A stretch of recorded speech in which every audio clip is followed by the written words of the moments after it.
Hello, Namaste, or Tashi Delek for those who are familiar with Buddhism. My name is Reason Delafate. I'm a Tibetan Buddhist, and I made this channel as a place to speak about and encourage conversation around Buddhist philosophies and principles and perspectives that I think are important for our Western world and often overlooked.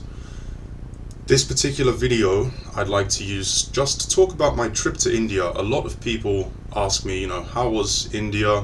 What did you do? What were the main takeaways? What was it like meeting the Dalai Lama? What was the retreat meditation center like and things like that? And it's a lot to cover, so I'd like to have one video where I can just point people to it, and also for anyone looking to travel out there themselves.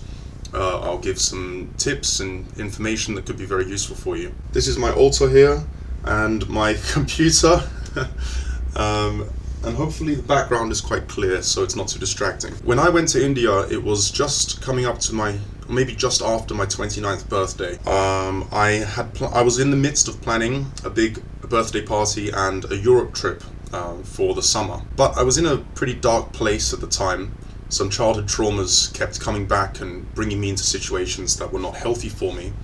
And I thought that, seeing a therapist could help, but to get a good one is usually expensive and also takes quite a while before there's any major progress, I believe. But I'd been interested in spirituality and speakers like Sadhguru and Krishnamurti and Alan Watts and so on for about 8 years at this point. At this point though, I'd been interested in spirituality and learning about it, doing my own research, following a few speakers for about 8 years.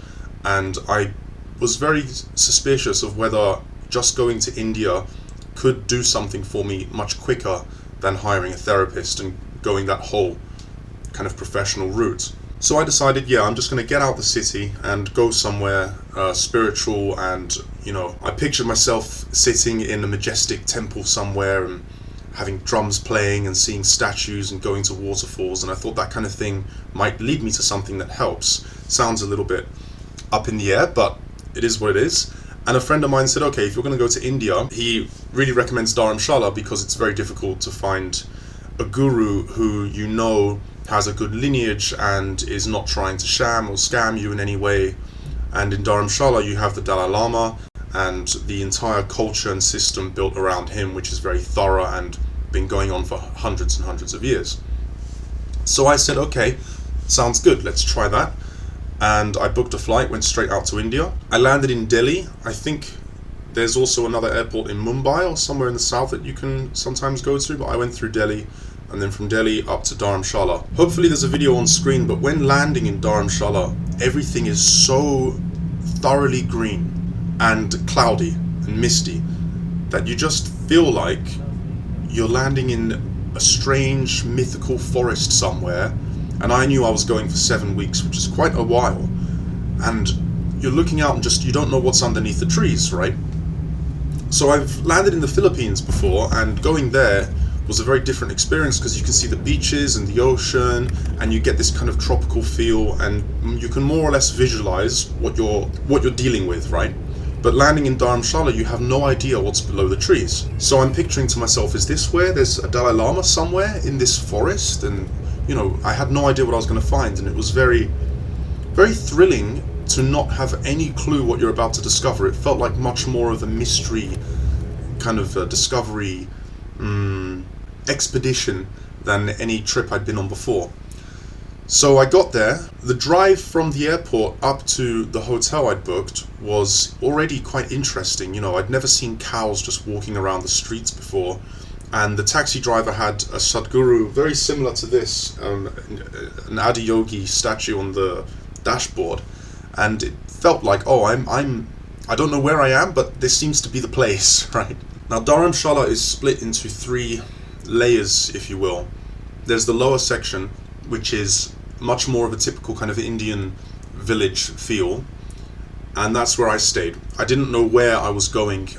When I booked the hotel, I pre-booked it, so I just went straight for the place that was called, Central Dharamshala, and I booked a hotel called Amandeep, which was very nice, and the staff were lovely. And of all the places I stayed, although it's a bit out the way, Amandeep did have the best view. So if you want a good view to wake up to and meditate in the morning looking out at the mountains, that's a really good one. I stayed in Amandeep for about 2 weeks, and I realized during those 2 weeks quite quickly that the lower area of Dharamshala, at the time I didn't know there were 3 sections, but the lower part, you have to go up the hill every day if you want to do anything regarding Buddhism, or you want to be around the Dalai Lama culture and all of that. So you can either walk down into the market at the bottom of the main road. There is a taxi rank that goes up. It's like, I think 20 rupees per seat. 1 rupee is like 1 pence in England. But you can buy out multiple seats, so if you want to sit in the front passenger seat and not be crammed against anyone, you pay 60 and you take the whole section, right? Or pay 40 and share with 1 person. Or you can get a tuk-tuk or a taxi, but then it's going to cost you a couple pounds each way, and that eventually starts to rack up if you're trying to have a cheap trip around Asia, right? During those 2 weeks in Lower Dharamshala, at the Dalai Lama temple, I could not find any advice anywhere for getting a good guide. And they said come in and speak to the reception at such and such hours. But before I got the chance to do that, I met an Indian guy who spoke very good English, and he really helped me out. And he took me up to this place called Tushita. And Tushita is a Buddhist meditation retreat where people don't speak on most of the courses, and you stay there in silence, and you get lectures every day on Buddhism, and you get guided meditation every day, Buddhist meditations. Now, staying in Tushita was actually cheaper than staying in hotels, so I did book it, not just for that reason, but I booked it. I stayed there for a 10-day beginner's Buddhist course, and those 10 days were easily the most life-changing 10 days I've ever been through. So in Tushita, not speaking to people or not talking for 10 days sounds like a big problem for some people, and it was a bit daunting for me, but quite quickly you start to see the benefits of it. One of the interesting benefits was that when you don't talk to anyone, and if something important happens and you need to signal to each other, like watch out, there's an aggressive monkey, or water's gone cold, or whatever it is, right?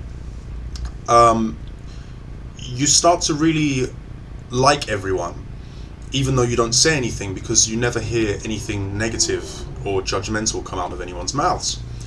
So at the end of those 10 days, everyone speaks, and you realize, oh, these are all people who, for the most part, I wouldn't have gotten very close with or developed much of a meaningful connection with if I'd met them anywhere else. But because we're here and we've been around each other for all this time, and we've only had like eye glances and shared food together and learned together and all kind of felt like a family almost without saying anything, you realize to what extent you can actually connect with people who you don't usually connect with. The Buddhist lectures, there were about, more or less, it was 3 hours of lectures and 3 hours of, or 3 sets of 45 minutes, something like that, of lectures and meditation every day, and 3 meals. And the lectures, needless to say, it was like having private time with Alan Watts or Eckhart Tolle every single day. It was amazing the amount of information you get. But more than just the random kind of tidbits of information you get off the internet, when you're in Tushita, you're given it in a system.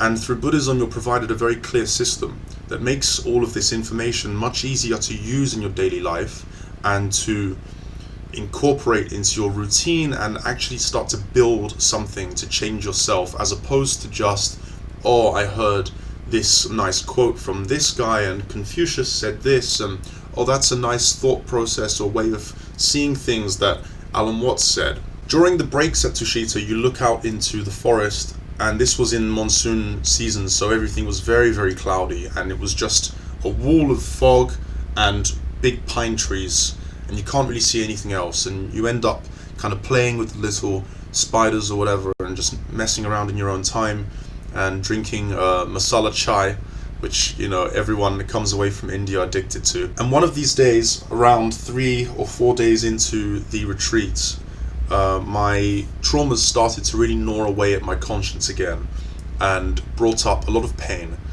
and some anger, and it felt as though Tushita suddenly answered everything I needed immediately after that came up. I'm not saying that was divine intervention, but it was interesting how the moment I had that problem, I suddenly got things I needed, which I didn't think were possible, because I'd already been there for 3 days, and this still came back, and I thought, okay, it's still there, it's going to take a while to flush this. But no, immediately afterwards, they started saying things that helped me deal with this. Now, Buddhism really makes you face the problems that you have head on. It stirs up the water, so all the dirt lifts, and then you face it directly, which is very scary, very daunting. But if you're ready and capable of facing that in that method, then, I found it very effective. And it's like Alan Watts says, if you turn and face the ghost that's chasing you and you run back towards it, you go through the ghost and realize it was never a physical threat to begin with. And I think trauma can be very much like that. If anyone's thinking of going, I will say now that the teacher there at the time was Wangdula, and Wangdu is an Austrian guy, an Austrian monk, and he's fantastic. So if you go and you see his name on the schedule, be sure to book in with him. He's amazing. So I have some notes here of the things that they took us through which really helped to deal with said traumas. One of them was having karma properly explained. This was huge for me. Having attachment properly explained. Really looking into attachments is a big one, because in Buddhism they put forth that attachments are something that you develop only because you exaggerate certain aspects of something in your mind and then you downplay others. So when you're seeing something or someone as an exaggerated, idealized version of what they are, you become attached. And when you can notice that illusion through systematic, thought processes that help you to identify this, you start to lose that attachment. Followed on with equalize and exchange meditations, forgiveness meditations, Tonglen, which helps you to want to put others before yourself, the benefits of refuge, and possibly the most impactful part, albeit this will only be for people who are ready to accept Buddhism as, or Buddhist theory, let's call it, as something that is actually true. But if you do get to that point, or you're quite a spiritual person already, then what I found was the most impactful part of clearing up traumas was making us feel like we are the extremely lucky few who were not only born human, which is said to be next to impossible by the Buddha, but to then become aware of our role to play in ending samsara, because that is such an immensely important responsibility that it dwarfs anything else you could ever possibly aspire to in life. And all of this you're learning in a class of, mine was 72 or 74 maybe people, and you're all learning it together, growing together, some of you crying together, right? And then on the final night, we did what was called a clear light offering. So Wangdula used to be a singer, and he has this beautiful voice. And he held a candle, and everyone sat around the room, each had their own candle, and he began chanting Om Mani Padme Hum. Now, Om Mani Padme Hum is something you see all over Dharamshala. It's the sentence that Tibetans for sure, and maybe a large percentage of other human beings, have said more than any other sentence, really. They say it all the time. And Om Mani Padme Hum kind of it captures the core essence of Buddhism and why Buddhists feel so appreciative of the three jewels: the Buddha, the Dharma, which is his teachings, and the Sangha, which is the community that develops around the Buddha and the Dharma. Now, I didn't know that there was a kind of song that is made of Om Mani Padme Hum. So when Wangdula began singing, it was so beautiful, it was really, really moving. And then he took his candle, and after singing for a while, everyone got the rhythm, and then when everybody had joined in, he stood up and used his candle to light someone else's candle, and they light the people next to them, and it spreads until the whole dimly lit Gompa with all these beautiful paintings all over the walls and these big Buddha statues, and everyone's candle lights up. It's kind of like a movie scene, right, where you give the lanterns to the sky or something. And you have 74 beautifully glowing candles and Wangdulas, so 75. And then we all offer these candles as we're chanting, one by one. We're queuing up, offering them to a table to Green Tara, who is one of the female Buddhas. Now, what he didn't tell us is after we place our candles on the table, we would stand around the table and watch these candles while continuing to chant for another maybe 15 minutes. And this was easily the most beautiful moment of my life, because everyone's chanting together, and the way you enunciate Om Mani Padme Hum There are 4 different enunciations and you cycle through them. And the way you do it is so, it reaches into you and grabs something and really brings out your communal spirit. And it really uplifts you. And when you become emotional enough from saying it over and over and over, and you struggle to sing, and your breath is, your throat is kind of catching because you're emotional, then you hear everyone else continuing, and it feels like they're holding it up for you. They're keeping the rhythm going on your behalf. And it's so beautiful that one by one, more and more people broke into tears, myself included. And even my friend Francisco, huge 6'4" or something Italian guy, even he was crying, right? Everyone's crying. And it's, I've never had a moment like that so powerful in my life. And that just brought everything together. To go through all of that trauma, dealing with all the trauma, and being in this big family of people who are like-minded, and staying up in this gorgeous, cloudy pine tree forest, and watching the monkeys every day, learning all of this stuff about compassion and meditation, practicing the meditations, and then having that candlelit offering at the end was just so unbelievably beautiful. In fact, I forgot to add that before the candlelight, the clear light offering, we'd just done a whole day of practicing the precepts. Some people didn't do it, it was optional. I did it, and it was things like not killing bugs and not gossiping about anyone, trying to retain your clear thoughts and things like that. Not stealing anyone's shower gel, and just being a good person for 24 hours, and then doing the clear light offering. So there was so much emotional content going through your system that to have this chant at the end just washed you away. It was incredible. There are a couple of things that I forgot to explain, so I will do that in this video and then chop up the videos, and it will go back and forth a few times. In Tushita there was a girl called Heavy, an Israeli Jewish girl, who she was the real life version of Mowgli, is the closest I can say. She had the most free spirit I've ever witnessed in a human being. It was to a point where you couldn't imagine her speaking. I couldn't picture what it was like to have a conversation with this girl, because she was so free-minded. For instance, we were asking questions at the end of each section of teaching, and after each lecture, you put your hand up, and Wangdula would point to you and say, okay, ask your question, and he would answer. And then one day she wanted to say something and then blurted out a couple words, and then kind of went, oh, like she couldn't control it. She was so driven by her instinct and her reactions that she could act like that. It was very interesting. And one day there was a point that I thought was quite cool to stand on, next to like a water tank or something. You can look out at the trees, and I saw her stand there as well. And then she looked down, and she decided to actually climb off the edge and go down into the bushes. I thought, okay, interesting. Then there's a pole that the monkeys climb up to go up to the outdoor, there's an outdoor table, and I see the pole rattling, and she climbs up the pole. She then decides to promote herself to tree climber, and eventually climbing another massive pole up the side of the Gompa building. She was fantastic, and so funny, walks into the room with such an attitude. And one day, so the staff have slingshots that the monkeys are terrified of, and one day one of the staff comes out and he has to scare the monkeys away, and then he said, don't feed them anything, right? And a girl says, can I borrow your slingshot? I want to see it. And he says, okay, sure. He gives her the slingshot, and then Heavy goes up to the girl. She didn't hear what he'd said, right? But she says, oh, can I see it too?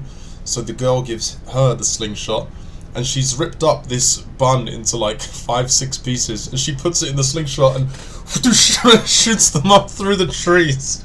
Immediately after he'd said, don't feed the monkeys, she's literally shooting bread across the forest. She was brilliant, and I wrote her a message and passed it to her, because we couldn't talk, just saying that she's helped me more than she could imagine. To see someone like that, who lived so purely through their emotions and instincts, that you can't picture them having a conversation, never mind being depressed. And that really helped to free me. So that was an experience. The people you meet in places like Tushita are something else. So I came out of there, got my phone back, which was really weird. Signing into Instagram and seeing WhatsApp messages again was a strange experience, to say the least. I went back to Hotel Amandeep to stay my last few days there, and then I decided to move up to a higher area of Dharamshala. So the layout of Dharamshala is the lower section, which is the kind of typical Indian sort of town, you could call it. The middle section is where you have the Dalai Lama. This is more a Tibetan section as I think of it. You have the Dalai Lama, his temple, a market that leads up to the main square, and then the top section, which is the nicer part, is it's an Israeli Jewish section, and everyone there is incredibly lovely, just like the Tibetans actually in different ways. And it's more the hippie vibe. And they have a town up there that they've built from scratch, and it's beautiful. It's an amazing, walking through it just feels so mystifying, right? And there are cafes and music playing everywhere, people having, occasionally there's some mushrooms and weed going around, but yeah, that's what you expect. And this place is called Dharamkot. So the lower part people refer to as Dharamshala, even though it's all Dharamshala, so I say central or lower Dharamshala. The middle part is called McLeodganj, the Tibetan bit, and then the Jewish part at the top is called Dharamkot. And Tushita is on the side and a little bit higher actually than Dharamkot. It's right up there. So I moved up to McLeodganj. I was unfortunately low enough that I still had to walk, which is not ideal. But I discovered a place called, let me find it, Sorig, the Tibetan Sorig Wellness Center. It is run by a gentleman called Penpa, who's very knowledgeable, very helpful. And with him I did Tup, I think it was called, where he gets a bag of herbs and kind of pushes down along your body while chanting, and he's got really good control of moving around your gas inside and relaxing your muscles and doing various things, and that was really lovely. I'm sure you can get massages and probably sound healing and things like that with him. He's incredible. So Sorig, and the owner is called, or the guy there is called Penpa. And it's opposite the hotel I was staying in, which was called Mitra 2.0. Mitra was a nice hotel, but location-wise I wasn't really fond, so I moved again, and this time I decided to go the whole way up to Dharamkot, which is my favourite part of Dharamshala, and I stayed in a hotel called Trimurti Garden or Trimurti Cafe. And Trimurti is just gorgeous. It's a lovely, lovely hotel. It has a patio kind of area as well where you can hang out in the morning in the sun, and the staff are lovely. Everything about it's great. At the time they were also doing kirtan once a week, and that was just beautiful. I couldn't have asked for more, really. The only problem I had was that the showers ran out of water quite quickly, so you had to have a quick shower every morning. But aside from that, the food, everything was wonderful. Myself and some of my new Tushita friends decided to go hiking, so we went up to, we hiked up to Triund, which is on the way. So Dharamshala is in the foothills of the Himalayas. Triund is like the top of that foothill, and you can see this mountain called Moon Peak, I think is the name of the top. There are 3 peaks near you, and it's an extra 9 hours to go up to Moon Peak. We did not have the strength for that, but we went to Triund, and between those mountains in the back you could see the actual Himalayas, like the big boy mountains, right? So Moon Peak was 10,000 feet, Dharamshala was 7,000 feet, so it was a couple hours to go up the rest of the way. And then you get there, and when you get up to the top, there's like a long ridge that you walk along, which unfortunately is covered in cow poo. But you get to the edge of that ridge, and there's a tiny campsite, and it's gorgeous. They have like a slate stone house that they've cobbled together, and they make a campfire for you. They have 3 large tents. We danced and sang around the campfire. We played different kinds of music and really silly dances, and just had like a typical, campfire night. And it was a full moon as well, so we chanted Om Mani Padme Hum a little bit under the full moon, and just solidified that whole adventure. It was incredible. Om Mani Padme Hum, Om Mani Padme Hum, Om Mani Padme Hum, Om Mani Padme Hum, Om Mani Padme Hum, Om Mani Padme Hum, Om Mani Padme Hum, O mani padme hum. O mani padme hum. The biggest waterfall in Dharamshala is called Bagsu Falls. Bagsu is like, it's called Bagsu Nug actually, so Bagsu Nug and Dharamkot are kind of together. Some people say one's above the other, some say there's like a stream in the middle, one half is Bagsu, one half is Dharamkot, I'm not too sure. But if you go to the waterfall, if you're near that, I think of it as Bagsu, if you're not, I think of it as Dharamkot. The waterfall is lovely, it's a little bit dangerous, so don't go when the weather's bad, okay? The river beneath the waterfall you can swim in. As soon as the weather starts to get bad or the second you see rain, please get out, because someone died when I was there. I think once a year someone gets dragged into the waterfall and dies under that as well, so don't get too close. There's like a rock that you can sit on to take selfies or whatever. If you go beyond that rock, it's dangerous, so I wouldn't touch the rock. I would say that long rock is your barrier, don't go past it. And anywhere in the water, if the weather is anything less than perfect, get out. If it starts to get dark, get out. As for animals, they do technically have, I believe it's mountain lions. Could be some kind of puma or some small mountain cat, but I think it's mountain lions and black bears. And both of these are somewhat dangerous. They're scared of humans. They're more likely to injure you and run away than actually try and, damage a human being on purpose, but it does happen. So make sure you ask the locals, is this a good time of year? Do I need to be in a big group? Can I walk alone?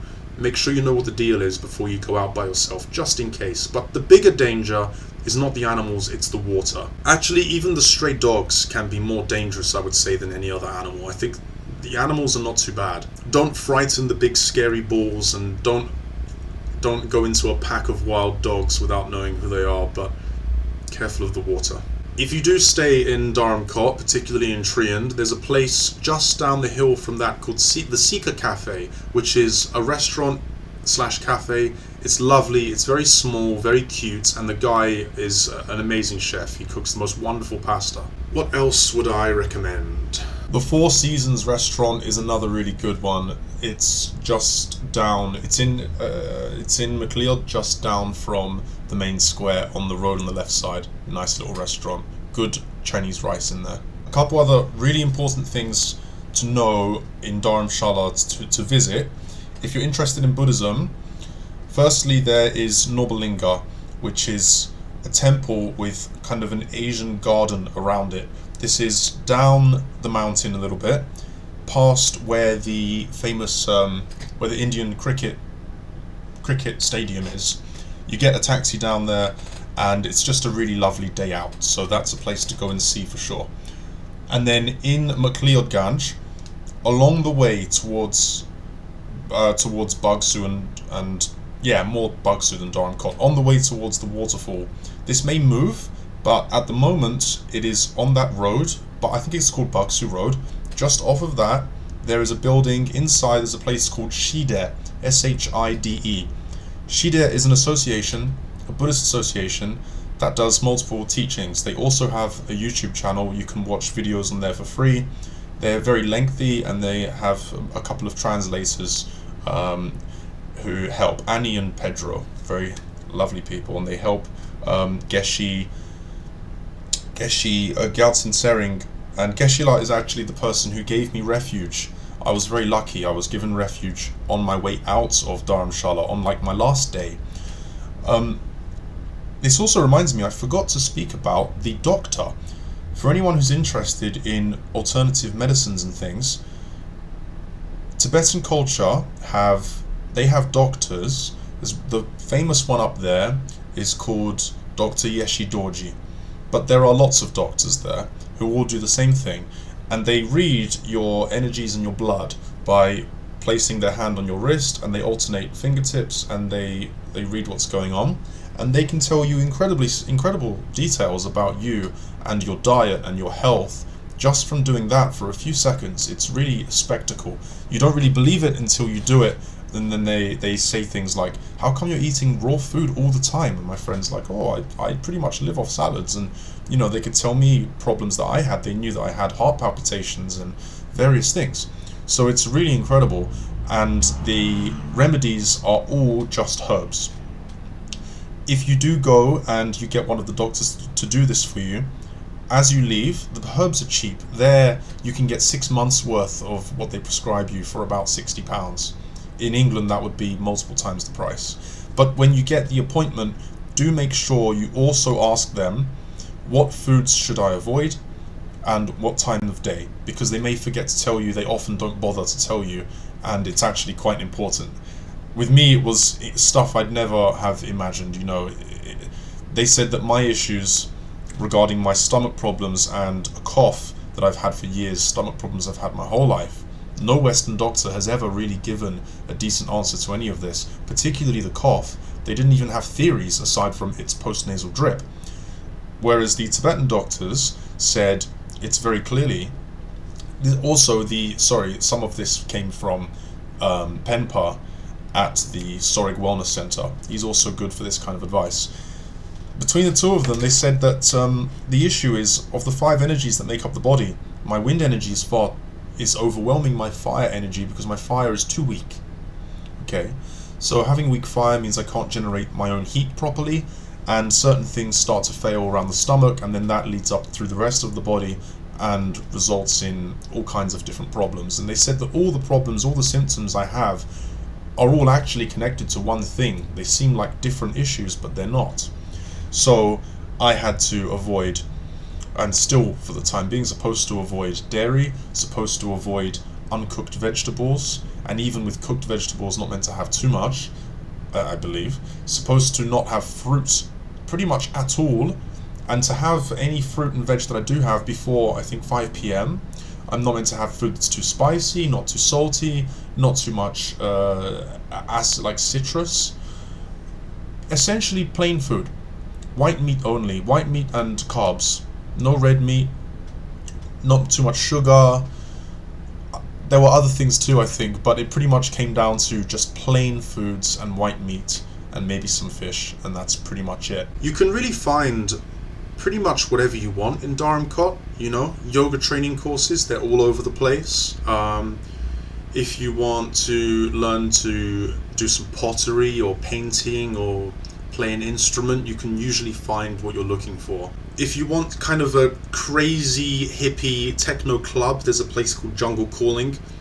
I personally much prefer a place called Once in Nature. Once in Nature is more like your hippie cafe. People go there with different talents. They'll do fire things and different kinds of juggling, and they paint all over the walls, and it's just a really cool vibe. And sometimes they'll have nights where everyone sits quietly and there'll be people on the stage with instruments, and people can volunteer to join and do their own thing. So I was there and a woman was tap dancing on the table, and the musicians were kind of feeding in with that, and an Arabic guy, I believe he was Arabic, started to sing, and it's really, really nice. Once in Nature is a really nice place. They also have pretty good food. They used to have a rival, I say rival, it's not really a rival vibe around there, but they had a neighbor called High Lama. High Lama's now unfortunately closed down. I never got to see it myself either.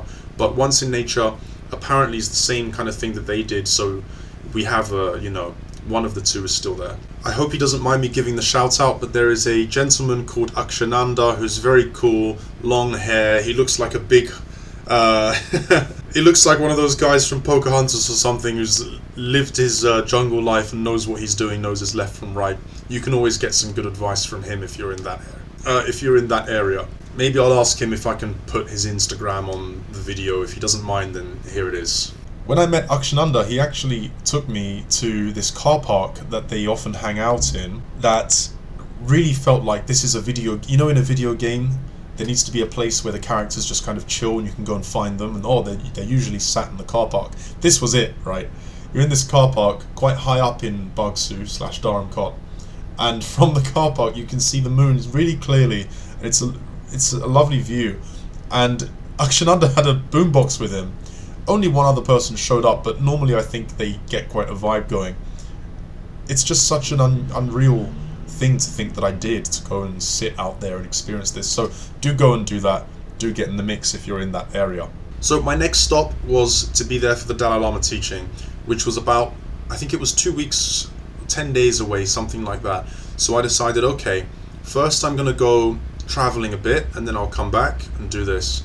But it wasn't long enough for a big travel, so I just went to one tourist spot. I decided to go and visit Amritsar. Traveling to the north of India, I had devised a route of where I wanted to go and received some recommendations. I didn't get the time last year to do that, but in the future I will, and to anyone who's interested in knowing, you go from Dharamshala up to Kashmir. There are two places in Kashmir that are always recommended: Srinagar and Aru. I think Aru is the one that has hotels on the river, like boats that you sleep in. Then you go round to Leh, the capital of Ladakh, and then back round to Dharamshala. That's a route that some people had taken. It was apparently incredible. Somewhere else, there's also a place called Chandigarh, which some people say it's not much, others say you really have to go. So it's on my list, and if you like, put it on your list too. Then of course, there's also the famous Varanasi, otherwise known as Kashi, which is meant to be the most spiritual place, at least in terms of yoga and Hinduism in the world. So along the river they do some kinds of things there that are meant to be really worth seeing, so try and check out Kashi as well. Amritsar was about a 7-hour bus journey. The journey was quite horrendous. If you're used to bumpy buses, then maybe you've been through worse. I know other people had been through much worse in Asia, but for me this was a big deal. It put me out of action for the next 24 hours. I had a huge migraine. My stomach was as sick as can be. But there are two reasons to go to Amritsar. One is the Golden Temple. If you're a Sikh, then of course you know Amritsar. If you're not, then the Golden Temple is a Sikh temple. It's where they have their holy book, and there's like a pool around the temple. They serve free food there, but I actually wasn't hungry when I got there, so I didn't get to try the free food. It's apparently amazing, so unfortunately I missed out. And then the other thing to go to Amritsar for is Wagah border.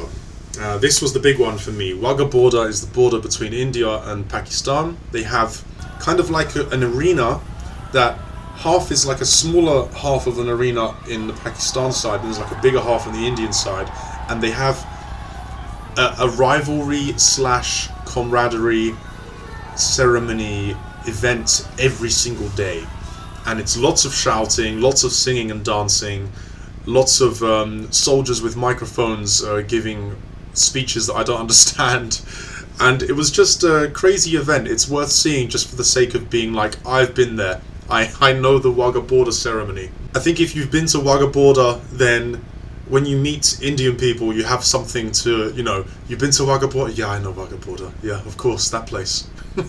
When I arrived at the arena, whatever it's called, apparently the whole thing technically is inside Pakistan, so I guess I can say I've been to Pakistan, even though I hadn't crossed the border. But when I arrived there, they were singing something through the speakers, and it was like a hey, yeah, big sound, and I recorded myself and pretended I was gathering my Indian minions, and these are all my soldiers that I'm collecting. I'm like, oh yes, they praise me dearly. Returning from all that, I went to the Dalai Lama speech, the Dalai Lama teaching. It was 2 mornings in a row, and this was really something. There's a huge atmosphere in Dharamshala when the Dalai Lama returns from wherever he happens to be traveling to. The Dalai Lama returning, aside from the music being played, and inside the temples people are doing all kinds of different chants, and almost like there are rehearsals going on, right? Everyone's spiritual practice kind of kicks in a gear when the Dalai Lama's returning. It's a way of bringing the vibe, I suppose, for His Holiness, that wherever he goes he feels like, good, the Buddhism, the practice is in motion. But I want to point out that the whole culture in the Tibetan people is beyond just friendly. There's a power that runs through them from having His Holiness's presence, which I can only describe as being how you would imagine it was 2,000 years ago, being in a village, knowing that Jesus is currently in the village. Everyone is so friendly, so non-judgmental. Anyone you speak to, they speak back as though you're a relative and they've known you their whole life. And I've been to some friendly places. I've been to the Philippines, which is known for being a super friendly country, and even that was different, because it was a friendliness in a sort of excited to see a foreigner type of friendliness. Sometimes with the wrong people it can be too much of a sucky-uppy type of friendliness. Nothing against the Philippines, I love it there. People are some of my favorite in the world, actually, but just to point out the difference with the Tibetan culture, people are friendly in a way where it's genuinely heartfelt equality. They really see everyone just like family. You can't walk into a building without, even if it's a building where you wouldn't find men usually, like I walked into the Jamyang nunnery, and they brought me into the office and offered me tea and biscuits and wanted to talk for ages and give advice. The same thing happened in the museum/library. I was looking for someone, I don't remember why. I think I was trying to find Geshe Love to talk about refuge, and they sent me to the office, and I coughed in the hallway. Then when I walked into the office, people are looking at me, and the woman who handles the admin said, "First your cough came and then you came." And then we're joking, she brings me in and we're talking for ages, and they're wonderful. I also met quite a well-known famous Buddhist speaker. I say met, he came in and sat next to me to talk to the woman and then said hello and then he left. I forget his name now, but a famous Lama. The point being just the Dalai Lama's presence, and his picture is in every shop and every restaurant, and having his presence there is so pervading and so powerful that everyone is always living with this sense of compassion, and to have that compassion at the forefront of people's minds is not something I've seen anywhere else in the world. It's really lovely. The lady in the office, actually, I asked her about koras. A kora is where you walk around something in Buddhism with an intention of compassion for all sentient beings, and you generate a certain amount of good karma for yourself. And I asked her about koras because I knew there were two at the Dalai Lama temple. There's one inside the temple where you spin a few prayer wheels, and then there's apparently a larger one outside the temple. But I didn't know the route to walk the one outside the temple, so she described it to me, and she said, go there, walk it 3 times, and then, give your pay attention to the Dalai Lama and his residence, and complete your Kora. And I thought, okay, cool, I'll go and do that. I got there, and it was on and off raining. I had an umbrella that didn't really do enough. The Kora was 801 prayer wheels. It was a big Kora, and the weather wasn't great. It took me about an hour and a half, so I didn't see that coming. You have to buy a radio, and you need a meditation seat if you want to be comfortable. And yeah, it's really odd. You go into the temple, you place your name somewhere on the big, padded, they put padding everywhere for people to sit, and you place your meditation cushion on the padding and put your name on it so no one moves it. You do that the day before. And then I was with this girl I met, Shauna. She also has loads and loads of good tips for travelers, so if you want to get more details, please message her. I think she'd be more useful than I am, particularly for other countries, both around Asia and the world. So here's Shauna's Instagram. And we were running around trying to figure this out together, right? Buying the radios, finding the meditation cushions. Like someone's like, oh, you need a cushion. We're like, a cushion, really? And it was such an adventure, right? You can hear people with these big trumpets playing Dalai Lama is home music, and we're running around trying to figure it out.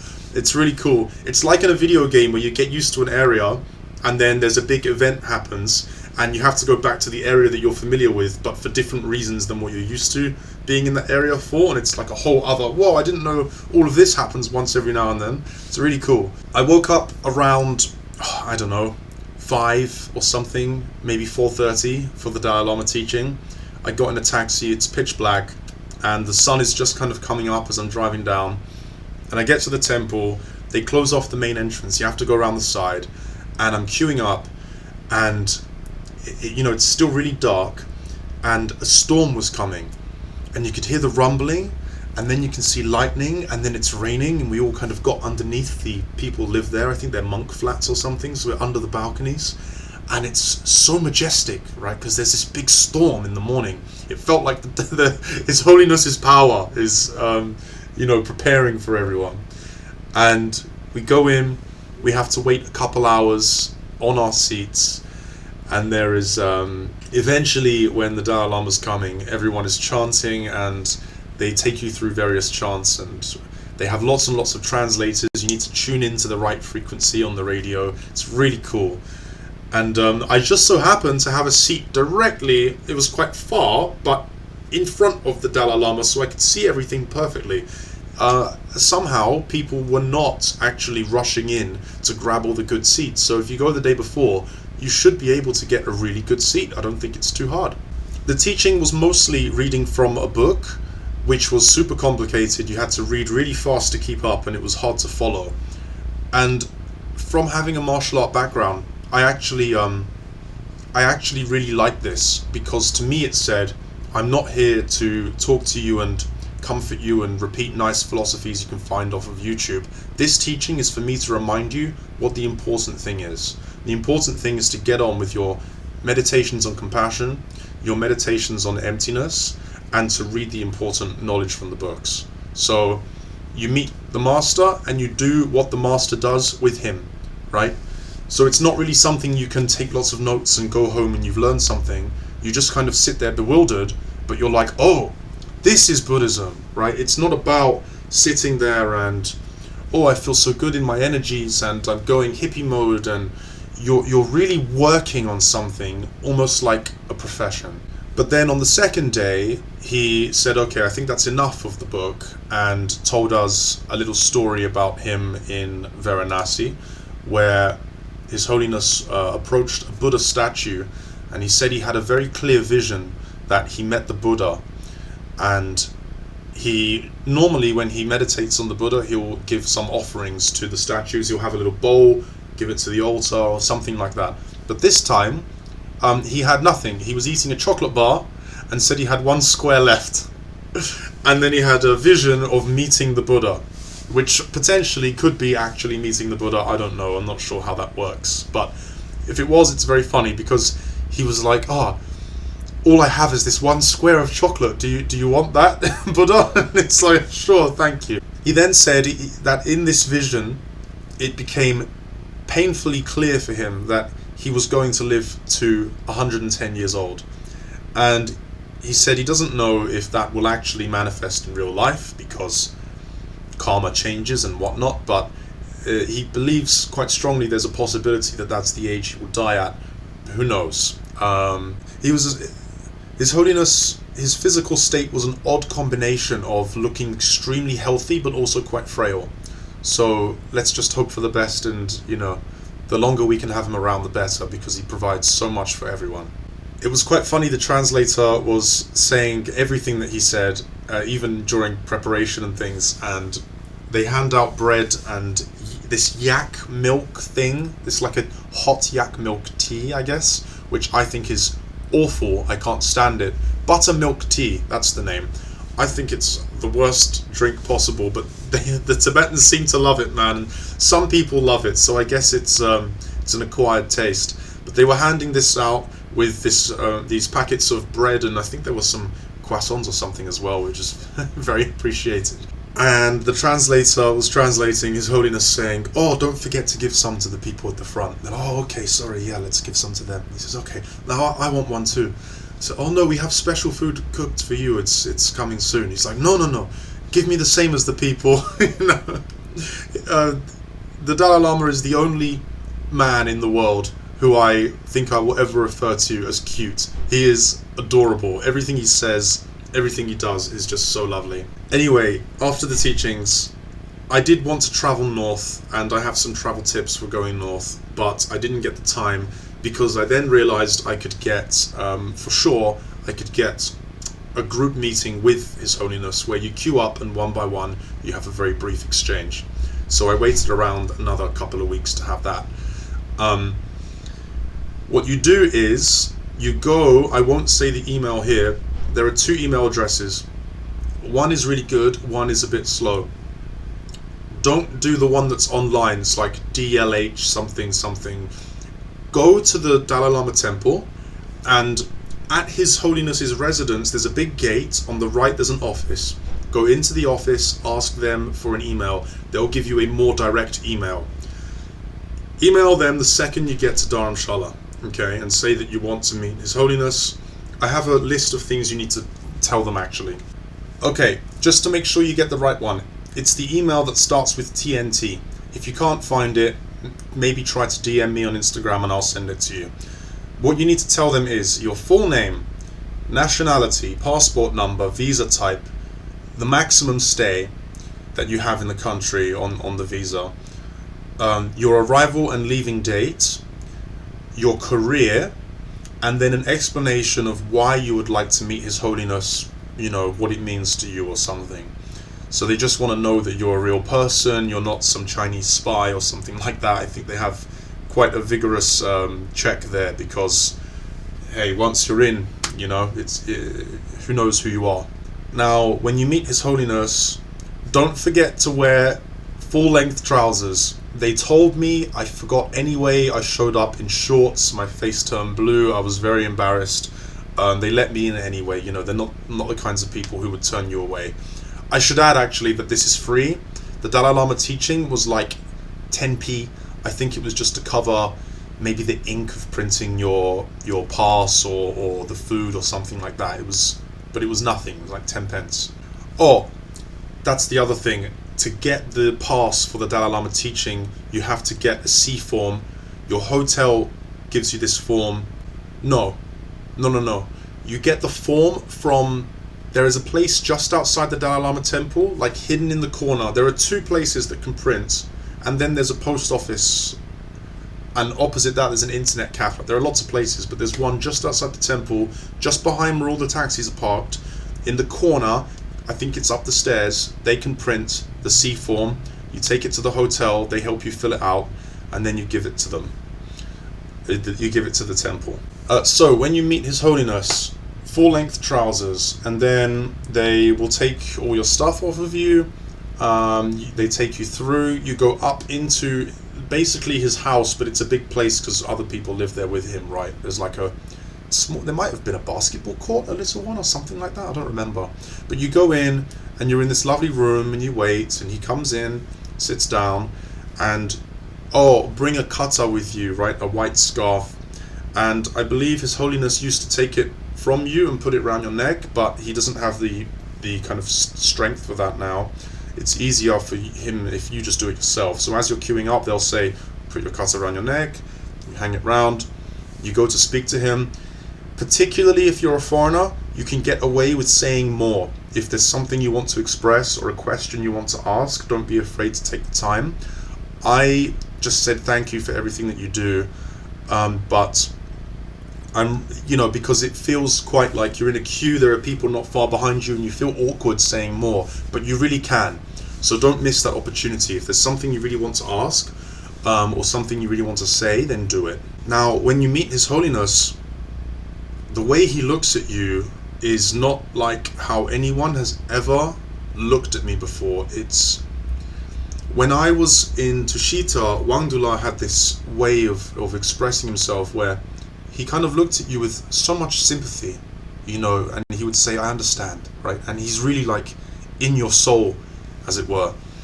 And now I know where he gets that from, because His Holiness does it, and it's in a way where he kind of leans forward a bit, tilts his head down, he's looking at you, and it's like he's amazed that you even exist. Like, wow, his whole day, every day, is dedicated towards benefiting all of sentient beings. And to him, you're right there as a sentient being.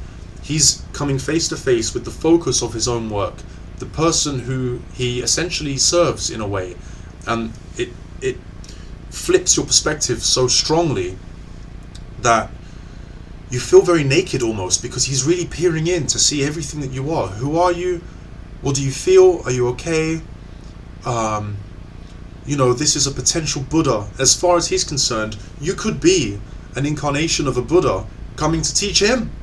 So he's looking at you with that, oh my goodness, this is a potential, even if you're not a Buddha, you're a being with the potential to become one, and nothing could be more amazing than that. So to him, he's looking at a jewel when he looks at you, right? It's like he's just seen a beautiful diamond ring for the first time. And there's so much compassion in his eyes, and he grabs your hand, and with such humility, To those who don't know, the Dalai Lama was a king in Tibet. Now he's a king in exile. And he takes your hand and places it to his head, as if you're the king. And when I said, thank you for all that you do, he reached out and grabbed my hand a second time, as if to say, it's okay. And when I walked away, the second I turned away, a rush of sadness actually hit me. In a way, of course I felt extremely blessed, but also a rush of sadness, because I thought to myself, I will never meet anyone, be it a relative, a child, a spouse, no one who can look at me with the same compassion and same love as he just did. And of course it's beautiful, and it reminds you what you're doing with Buddhist practice. It gave me a strong feeling of, right, I want to go back to England, and this was also from his teaching, right, but I want to go back to England and bring what I've learned and help him with his mission on this side of the world where he has less access. I want to do my own part. Oh, okay, extra thing I need to add in for the about the Dalai Lama teaching. I don't remember how His Holiness exited on the first morning, but on the second morning, again, everyone sang Om Mani Padme Hum. And there were people lined up with like smoke things and like these incense kind of things, and he's walking between them. And I ran up really close. There's like a tape that you shouldn't go past, so I'm sat at the tape and I'm looking at him, and he's checking everyone, he's blessing everyone. You can get your items blessed too, I'll get to that in a second. And you can see him miming the words, Om Mani Padme, right? And it's such a wonderful moment. It's such a wonderful moment, because you have all these people who've come from around the world to sing Om Mani Padme Hum, to sing for the benefit of all people, to all be in this state of we're all here trying to benefit all beings, and we're doing it with the Dalai Lama himself in person, whilst saying goodbye. So it's also nostalgic, but it's so wonderful. Again, people were crying because it was just such an amazing moment. There was a group called Southeast Asian something, some kind of travel group or school, I'm not too sure, who had access to the blessings table where you could put your blessing, your items to be blessed. I don't know if the average person can do that. Talk to the reception at His Holiness's residence, they'll tell you everything you need to know. I was lucky because I showed up with my items thinking everyone could do it, and I found out you couldn't, but one of the Tibetan staff there just said, I'll chuck it in with my items and give it back to you afterwards. So that was very helpful. Please don't all go and do that. Anyone who's watching this video, check what the actual rule is and how it normally works. Or maybe show up with one small thing and just say, would it be okay? Because they're very accommodating people. I'm sure they'll try their best to help you. So on the way out of meeting His Holiness, then there's a lady stood at the door who has lots of red threads that have also been blessed, and she gives one to everybody, and I have made that into a little bracelet. I have it right here actually. I tied this a few times. It kept coming open, but I managed to tie it in a way that it actually stayed tied, and then I have this now, my Dalai Lama blessed bracelet. I have some other things. This is blessed, and some bracelets and necklaces too, and a hand-carved owl as well. Oh, and the mala, of course. Although one of the beads broke, difficult to replace. After meeting His Holiness, I felt like I had done Dharamshala.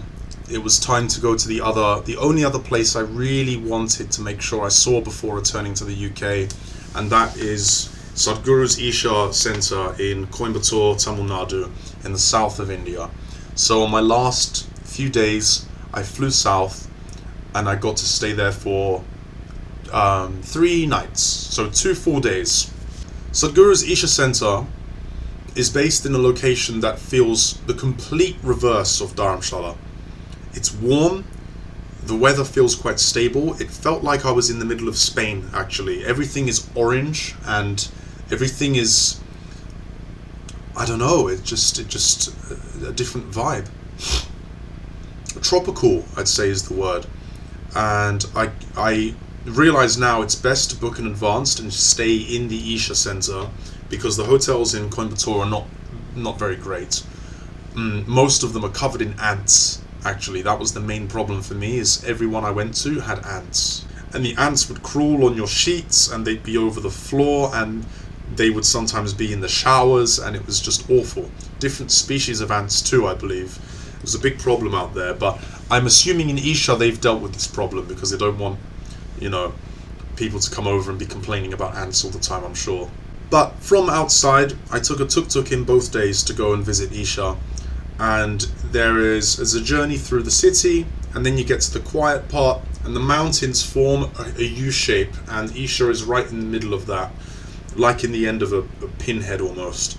And that last bit of the journey, you start to see small signs around, and you're thinking, really, these tiny signs are for the big famous Isha? But they are, and you're going through, and the tuk-tuk driver would point in the distance. I have videos of this too, and he points and says that over there is the Adiyogi statue, the big version of this. I have the picture of it here. And you catch a glimpse, you're like, oh, was that it? And you see, like, whoa, that's the Shiva statue. And then you don't really see it again for the rest of that drive until you're actually there.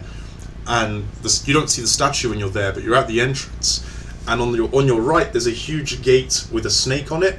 And then on your left, there's more of an open area. Please note, you're supposed to go left first. I didn't know this. Luckily, I went left anyway. But you're meant to go and see the statue and then go to Dhyanalinga and the other temples. So go left, hand your items in. Well, you can do that after seeing the statue, but you go and see the statue, relax there for a while. They have some offerings you can do. It's not necessary, but you can. You can also buy like a ribbon that you write some kind of wish that you have, and you tie it onto the fence around the statue, and that's a sweet thing to do. It's nice for the kids or even for yourself. How could I forget to say, the Shiva statue has a light show that is like on the statue every night at, I think it's like 7:15. Show up a little bit early. It's really good if you get to sit right at the front in the middle so you can see everything. I would go a bit to the side because there's a small structure where you make offerings that blocks the statue slightly, so go like 2/3 along to the right. I say to the right, not the left, because on the right you get singers as well, so it's a bit nicer. Maybe they change it around each time, I don't know. But yeah, that's gorgeous. I would definitely see that. The show itself is quite, majestic and things. You don't need to believe in the story that Sadhguru speaks of. I don't. It's you can just see it as an interesting kind of, even if for you it's just a mythology, it still represents and symbolizes some quite interesting ideas and concepts of how things can spread. So it's worth seeing regardless, and it's great fun anyway, so do check that out. Then you go to see Dhyanalinga. To get into Dhyanalinga, so you go through the snake gate, you enter, you give your shoes in, and then you're walking around this nice area, and they have, the first thing you come across is the male pool. There's like a cleansing pool, and you must shower before you enter the pool. And there's no swimming, you just walk through the pool for a while and leave. There are 3 metal eggs, each with a metal snake around it, and ideally you're meant to make a prayer to it or something. I kind of go into my Mani Padme Hum state, and you can go underwater, try and place your head against it. It's difficult because you'll float up, but you can try. Most people kind of go up underneath and touch their heads and then stand back up. And then there's also a man-made waterfall. So one of my 2 initial wishes before I went to India, being under a man-made waterfall and being in a majestic spiritual cave with drums. The waterfall one got checked off, and you stand under it, and it's built to be just about bearable. So you're standing all the way under, and it hurts, but in a good way. And you feel like, yeah, this is clearing me out somehow. It really feels like it's doing something, and it probably is, but around the men's pool. So there are stairs that go up, there's a space around, then you go down the back, and then you're into the other area, right? But around the pool, in that space above it, people sit there and they're all meditating and doing their own thing. Some are reading, whatever. And no one judges each other's meditations because everyone's a yogi of some kind, right? Everyone's there for yogic reasons. Even if it's touristy, they still tend to be yogic practitioners, so people there are very used to seeing each other doing different forms of yoga. And one thing a lot of people do, I don't know what it is, but they stick their tongue out and then make a loud, sharp, high-pitched noise a few times in a row. And they do so as loud as they can, with their tongue remaining out of their mouth. And they, contract their stomach to force this sound out. And when I first heard it, I thought there were either toucans or peacocks or maybe some kind of monkey, and I was looking around. It took me a while to realize it was a guy because no one was reacting. So of course I thought it must be an animal on the roof, but no, it was a person just sat amongst the rest. Then I heard more people doing it, and that caught me completely off guard. Then you go through and you get to, there's like a loop that has the Dhyanalinga in the middle, has the woman's bath. I don't know what that looks like, I haven't had the privilege, but you go around and the first stop you make is in Linga Bhairavi. Linga Bhairavi is the divine feminine temple, and they do Abhishekam a couple times a day, 2 or 3 times a day I think. Abhishekam is a kind of a consecration, I believe, or some kind of blessing to you and some family members. I think you can pick 3 family members, and then maybe you can do more, I'm not sure, but as a general. And they chant to Linga Bhairavi, this really creepy, weird, but somehow gorgeous statue of, also looks a bit like an egg with legs and an eye. And they chant to it, and there's Sadhguru music playing all over Isha, by the way. He's Shambho. He's singing Shambho. That's all over Isha. So you have him singing something. It might not be Shambho. It might be something else. And then you're chanting something else. And then there's the drums I wanted behind you. And there's a woman at the front with fire doing this sacred ritualistic stuff. And the chants that you do are very, Sadhguru speaks a lot about sound as opposed to words. That's quite common in yoga and Hinduism, and the chant that you do starts with all of these weird sounds, and everyone's doing it together, so it's really vibrating the place, right? And anyone who's familiar with meditations on emptiness and things, you can feel, your wind energy is getting charged up in your head quite a lot. After that, they give you this. They give you this here, and you can write relatives' names on it. Well, they do it for you, rather. And that's your blessing. Outside Linga Bhairavi, there's a table where they sell some things. I would recommend, if you want to buy something spiritual, they have lots of items there that are consecrated within the Dhyanalinga. Essentially are given a temple blessing to these items. You can buy the snake ring, I have it here, that Sadhguru always wears. He has I think it's copper or some kind of brass. There's also a silver one. I went for the silver. It's a snake, and they also sell a red thread similar to this, and you're meant to wear it between 1 to 3 months, so ideally around 2 months. And I purchased one of these. It was super cheap, a few pence, like 30p or something. I bought one, and I would recommend asking someone there to wrap it for you and tie it, because it's really hard to do it yourself and it might fall off, right? It's supposed to stay on. They didn't want to help me at that desk, but when I went to there's like a help desk specifically, and she did it for me. It was fine. So anyone who wants to buy small things to take away, I would suggest don't miss the fact that there is this ring that you might recognize from Sadhguru, and that's quite cool to have, and they look pretty cool, and there's the red thread too. So I think that's the last clip that I need to insert into this video. Thank you. After that, there is the woman's bath, which the men can obviously skip.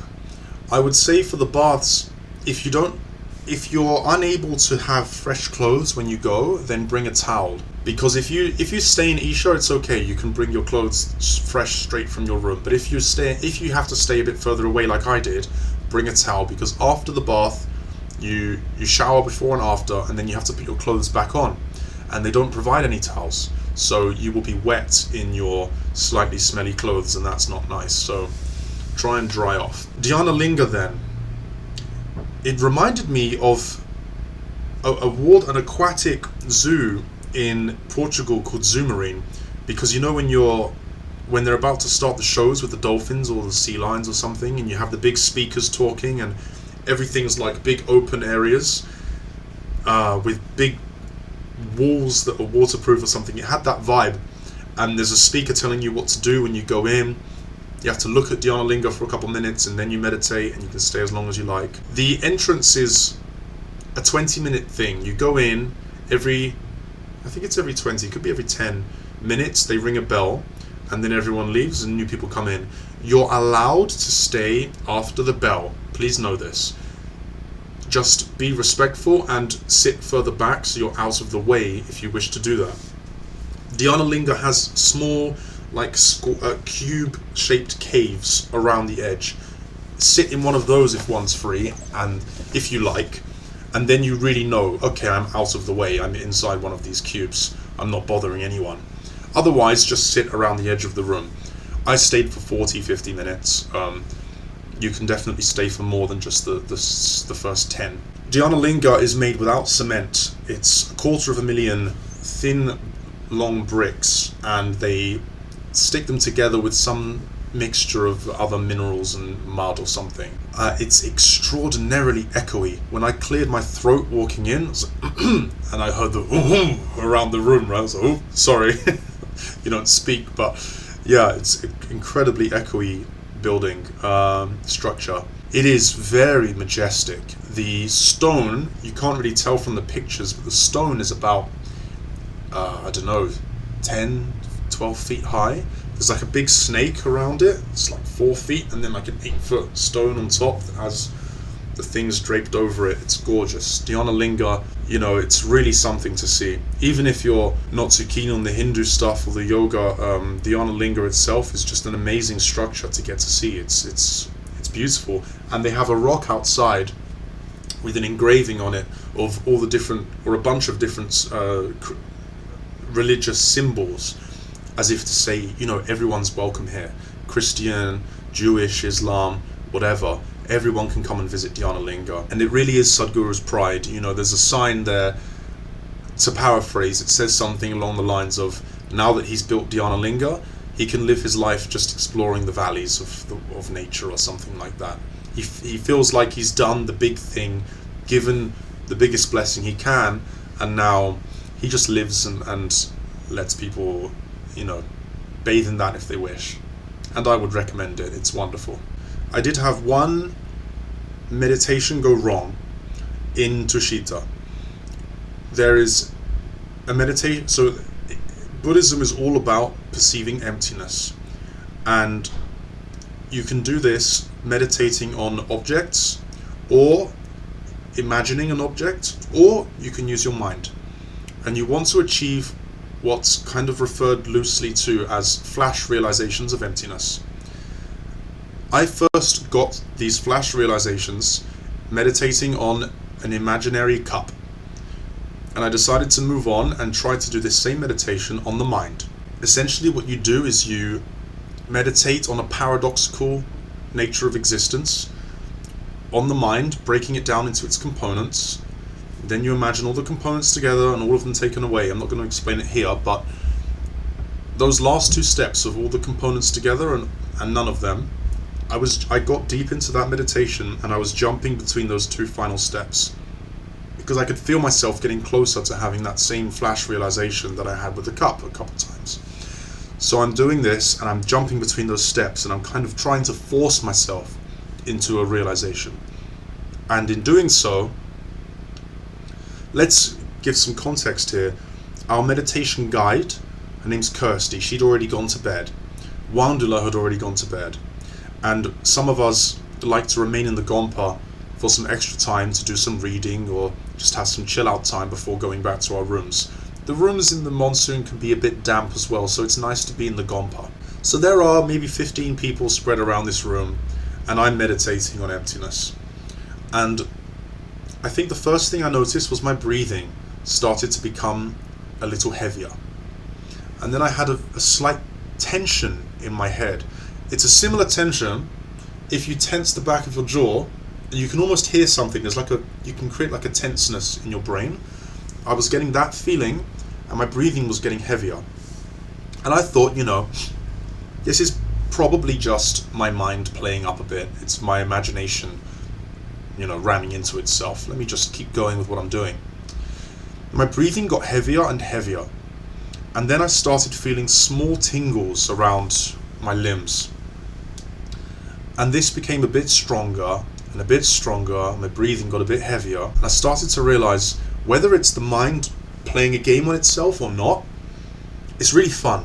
There's something really cool about this, right? I'm getting closer and closer to a realization. I can feel myself becoming more aware of the empty nature of the mind, and I'm tingling and my breathing's going heavier. I thought, this is wild. So I kept going. It got to a point I was giggling to myself, actually. I was giggling, and people could hear me giggling. You're meant to be quiet, right? It's a silent retreat, and people can hear me giggling around the room. And then my breathing got so deep, I was essentially hyperventilating. I was sat there, right, in the middle of what should be a quiet room, and my arms are like vibrating really hard. So I started to think, you know what? I got to this point because if that's what happens during a spiritual awakening, like a major one, I didn't want to miss it and stop and then, go to Wandula the next day and he says, why did you stop? That was your big moment. So I didn't want to risk that. So I kept going with the meditation. But when my breathing became hyperventilation, I thought, no, this is not normal. I've never hyperventilated before, and the tingling is really buzzing now, and I've never had a panic attack or anything, so I don't know what this is. So I better stop. So I opened my eyes and I could see that Kirsty was gone, our meditation guide was gone, and everyone was just doing their thing. I couldn't look and count each person and see, is that Kirsty? Is that our meditation guide? Is that? So I just turned to two guys next to me and I said, is she here? Has she gone to bed? And they looked at me. At least one of them didn't understand my accent, he told me afterwards. I thought he was looking at me like I'm crazy. Or like, why are you breaking the rules speaking? We're not meant to speak. Why are you hyperventilating? This is weird. Because in yoga, you do some meditations where you make different breathing sounds, right? So maybe they just thought I was being a little bit socially untactful in my meditation. But no, he couldn't understand my accent. And I looked at him, I said that, he didn't reply. I looked at my body, I could feel the vibration was becoming stronger, the breathing was still out of control. So I said, can you get Wangdu?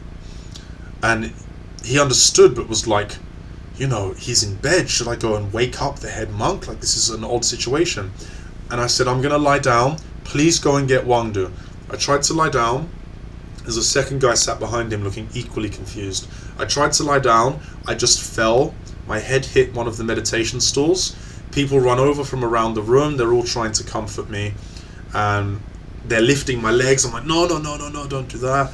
They're saying, what does it feel like is happening, And I said, in my head I was thinking, like an anime scene, I was thinking, I feel a surge of power, but I couldn't say that because that would seem weird. So I said, I feel like I'm being electrocuted, I think I said.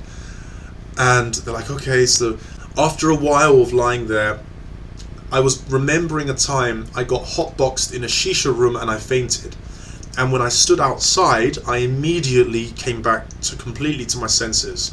So I thought maybe I should try the same here. So I stood up, held my head, and I kind of stumbled my way out the room, and I could see people sat there with their books looking up at me like, what on earth is going on? I stumbled outside, I sat, one of the staff members came along, and people were helping me. There was one girl in particular, one Jewish girl, who was being so lovely and really supporting, and unfortunately I didn't know her name because we weren't speaking, so I'm not in touch with her now. If she ever sees this video, please say hello, I miss you. And a staff member came along and people were sat with me, they got me my shoes, and it did slowly start to, ease off. I was sat there, I felt warm, but then I would be like that, and then I would be normal, and then I would shiver and I'd be normal. But it wasn't the cold, it was these vibrations. Oh, I should add, when I was lying down, one of the things that made me say, right, I really need to stand up and try going outside and see if that helps, is because the vibrations were all coming up my body, up to my chest area and my head. And I thought, if this gets worse and worse, what if I have a heart attack, right? What if this shaking causes cardiac arrest? So anyway, back to outside. It was calming down a bit, and they take me into the lunch room so I could sit. They put a small blanket around me, and I keep trying to meditate, right? And the poor Jewish girls say, no, please don't do that, don't make it worse. And I'm saying, don't worry, I'm actually trying to calm myself down. I was not doing the same meditation that got me there. I was trying to just sit in silence and relax my body. It's a different meditation. So I was like, please, let me do this, I need to. So she's like, okay, just be careful. So I'm meditating in the lunchroom until eventually Wandula comes in, and he says, oh, are you okay? And I'm more or less normal at this point. I have slight shivers every few seconds, but I'm pretty much normal. So I say, yeah. He says, would you like to go somewhere more private? We can talk. I said, sure. So I go into Wandula's office, and so I go into Wandula's office with him, and we're having a nice talk, and he says that what he thinks happened after he heard the explanation is that when you go into a deep state of meditation, your energies are all connected to your mind. Your earth, fire, water, air, and emptiness, void energies are all connected to your mind. Your thinner energies, like the wind and void energies, are easier for your mind to pull along. So when you go into a deep mental state, these energies get really tied to your mind. And if you're jumping from mental state to mental state, like instead of getting out the pool, drying off, getting into a new one, you're just teleporting from swimming pool to swimming pool. And this kind of jumping between deep state of imagination and focus to another deep state of imagination and focus, going back and forth, is swinging the wind energies. And it's like an elastic band around your finger. You swing it, and there comes a point where there's so much momentum, it flies off your finger, and then everything just goes haywire. And that's his theory on what happened to me. Maybe it's not a theory, maybe he knows for sure. I definitely trust it, With my background in martial arts and the little that I've felt of chi and things like that, which is essentially wind energies, I can see how that can be connected, so it makes sense to me. Now, I'm not saying this because I want to point out that meditation is dangerous. Incorrect meditation can be dangerous. There are hospitals in India, mental health hospitals, who have huge portions of their patients be in the hospitals because of incorrect meditation.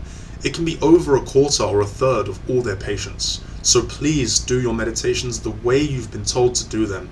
Don't experiment like I did. Don't try and force it by jumping between steps in the sequence that were not told to be jumped between the way you are. It can really go wrong. I know of people through my own friends who have been in worse states than I have through incorrect meditation. It can seriously mess you up. I have since been doing the same meditation and had no problems because I don't force it anymore. I stick to the rules and the patterns, and it's wonderful. It's having those flash realizations is a beautiful thing, but don't do it the way that I did, clearly. I've been going on for a long time. I think I'll leave my storytelling there. People who I've told this to before say at the end, what's the big takeaway? What's the thing that coming away from India you feel like, okay, this has really changed my life? And I'll say there are two things. And they are essentially what Buddhists refer to as the two wings of Buddhism. Compassion and emptiness, or compassion and wisdom. If you have these two things, you fly towards spiritual awakenings. You're on the journey towards Buddhahood. And what they are is, the compassion side is when you have an understanding of the workings of karma, the workings of samsara, and you've been convinced this is likely true. You develop an empathy for beings around you that is beyond anything I've ever felt before. When you see monks in the street and they're friendly, nice people, and they're always happy, it's easy to assume, they spend their whole days hearing all of these nice philosophies, going over these teachings. Of course, that's going to make you more happy and more positive. But it's not like that. It's a much faster, more of a jump than it is a process to become like that. when you understand karma, when you understand samsara, even on a beginner's level, you gain an empathy, you gain a sympathy for other beings that is really hard to describe. And when you equalize an exchange in your own head to make yourself feel as though other beings' well-being is genuinely as important as your own well-being, that you really gain something from that. You really gain a deeper kind of love from that. And when you trust that samsara works the way it does, then Buddha has said that you've reincarnated or been reborn, let's say, so many times that any being you come into contact with on earth has definitely been your friend in the past, has been your enemy in the past, has been your little sister in the past, has been your mother in the past. So even the smallest insect you really owe a lot to. They've done a lot for you in the past, and now they're suffering this quite pitiful life as an insect, you know, running away from bugs trying to eat them and so on. It's not a good place to be.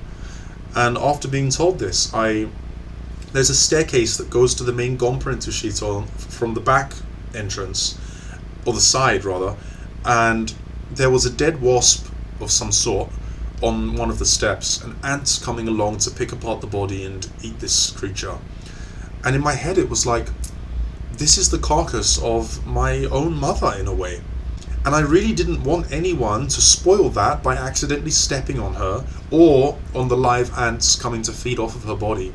So I got some flowers, and some that had fallen off the bush already. I didn't want to kill flowers, but I took the petals and I decorated these flowers around the body, and I waited until I thought I was one of the last to enter so that no one would come down the staircase and step on this animal. And I wanted to cry. I may have even cried, I don't remember. But yeah, that amount of compassion. To go in one day as a normal guy, someone who I have a bit of a hard-assed edge and a cold, realistic side to me from years of working different jobs, being around businessy people and this and that. I'm not very PC, and I'm quite open to dark humor and edgy jokes and things, and the idea of crying over a bug would never have occurred to me. That would seem ridiculous. And to come out of Tushita, or this was midway through, so like 5-6 days in this center, to become like that is incredible, and that is with me every day. Every time I see someone, I still try and put my hands together and remind myself of that I'm speaking to a spiritual temple. I'm speaking to a potential Buddha here. It's an honor every single time to come into contact, even with someone who you cannot stand, actually. And the second thing would be that experience, the meditation gone wrong, simply because it reminded me, or it made me so aware that these meditations that may feel at the time as though they're doing nothing are really doing a lot, and are really working on your energies a lot. But it's a combination of that and the momentary flashes of emptiness that I saw that gives me confidence in the rest of what Buddha spoke about, because I've seen at least one aspect, and I've seen the power of doing it incorrectly, and that really gives me something to latch onto in terms of going forward with my own practice. So those two things, the two wings of Buddhism, the wisdom, which means the awareness of emptiness, and the compassion, are definitely my two biggest takeaways from India. I hope this was useful. If anyone has any more questions on places to visit, things to do in Dharamshala, things not to do, please let me know, and I will point you in the right way. The Tibetan kitchen on Main Square, McLeodganj, has great momo dumplings, and Nick's restaurant has good normal pasta if you want like a general Italian meal. So that helps, okay? There's another Italian restaurant next to it that has a nicer view, but that one I think has nicer food, or is just a nicer like patio area, so take your pick. Okay, those are my last couple tips there. To those who would rather stay in McLeod, I've heard that Snow Lion is a really nice place to be. Snow Lion actually is the name of there's like a ridge, like an entrance point to the mountain with Moon Peak on top, just above Triund, So snow lion, I don't know if there's a connection there. Anyway, those are my last 2 tips. 3 tips. Thank you so much. I hope this video is useful to some people. I hope to those who just wanted to hear the story find this interesting. That's all from me. Namaste.